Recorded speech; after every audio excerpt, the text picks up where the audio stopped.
Nous sommes appelés à être les ambassadeurs du Christ, à partager l'évangile avec les autres et à les inciter à se réconcilier avec Dieu. 2 Corinthiens 5, 20. Nous faisons donc les fonctions d'ambassadeurs pour Christ puisque Dieu exhorte par nous. Nous vous en prions au nom du Christ, laissez-vous réconcilier avec Dieu. À la lumière de la brièveté de la vie, nous devrions tenir compte de la façon dont nous vivons.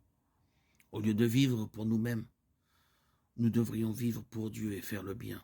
Jacques chapitre 4, versets 16 à 17.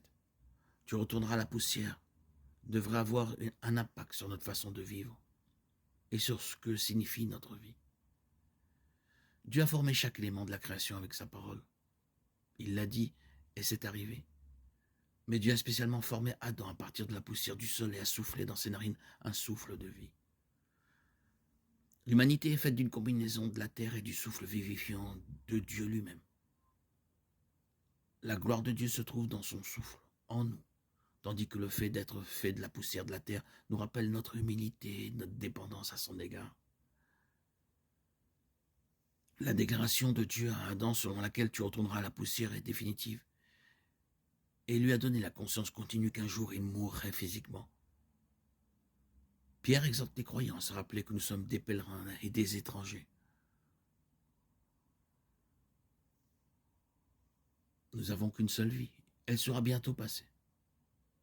Seul ce qui est fait pour Christ durera. La déclaration de Dieu à Adam selon laquelle tu retourneras à la poussière est toujours vraie pour chaque personne aujourd'hui. Nous venons tous de la poussière et nous y retournerons tous. Ce qui se passe entre les deux est important. Puissions-nous vivre notre vie pour sa gloire, en lui obéissant et en partageant avec les autres l'espérance que nous avons en Christ. Que beaucoup se tournent vers lui avant qu'il ne soit trop tard.